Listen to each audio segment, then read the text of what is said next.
So one of the problems that a lot of racers face going into Finke Desert Race is the whoops, number one, and then number two, getting their bike to handle consistently over those whoops for 2, 3, 4 hours at a time over the 2 days.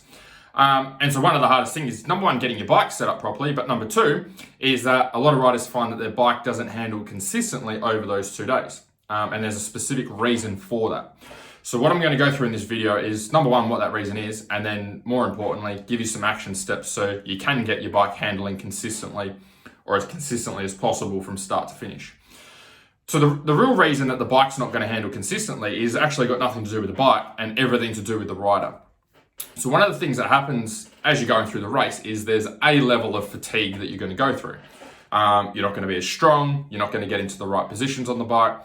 So depending on how much preparation and fitness work that you've done or riding that you've done up until the event, it's going to dictate how much your fitness drops off over the race, how much you fatigue over the race.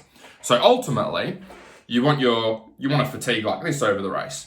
And so what that means is if you can get yourself to fatigue only a little bit over the 2 or 3 hours of racing, is that you're going to be riding the bike the same way. And if you're riding the bike the same way, the bike's going to handle the same way. The problem comes is when you're fatiguing like this and you're really hitting the wall, halfway through a couple of hours in, is you start to ride the bike differently. Okay, you're at the start when you're fresh, you're probably pushing the back wheel into the floor, you're really muscling the bike around, you're getting into the right positions, you're standing up a lot, you've got your elbows in the right position, and you're riding a lot faster in general. Your bike's hitting those bumps a lot harder.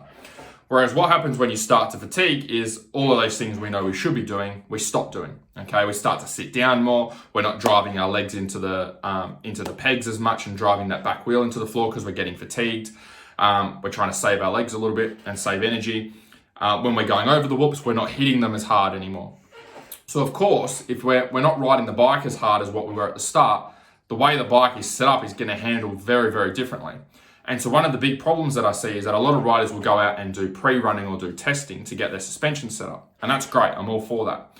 But the problem is when they're setting up the suspension, they're going and doing a section for, a minute, 2 minutes, or a section of whoops, and then coming back, having a rest and adjusting and then going again.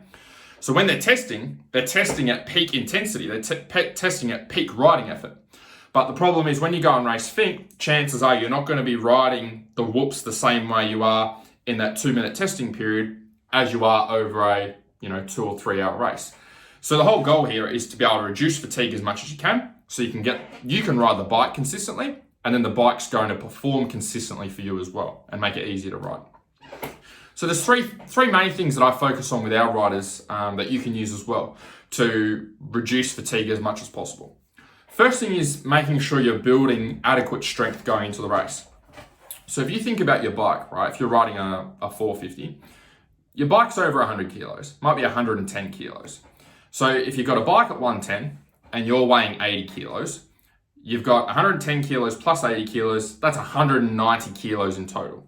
So you need to be able to wrestle around 190 kilos for 2 or 3 hours on day one, and then be able to do that again on day two. There's no amount of cycling or running or body weight squats or swimming that you can do that's going to allow you to develop the strength you need to wrestle around 190 kilos for that length of time. Okay, the only way to get on top of that and build real strength is to do some weight training and get yourself stronger. Obviously, you want to make sure you're building the right type of strength for the bike so you're not getting big and bulky, and more importantly, not getting arm pump. So some movements that you can use to get started that we use with our riders are things like back squats, deadlifts, bent over rows, overhead presses.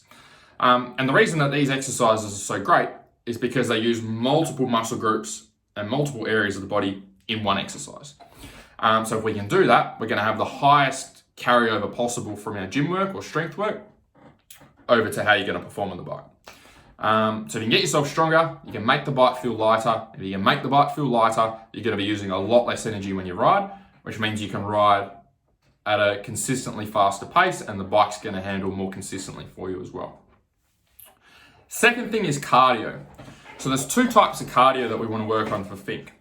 Now, the main one that everyone works on is their long distance cardio.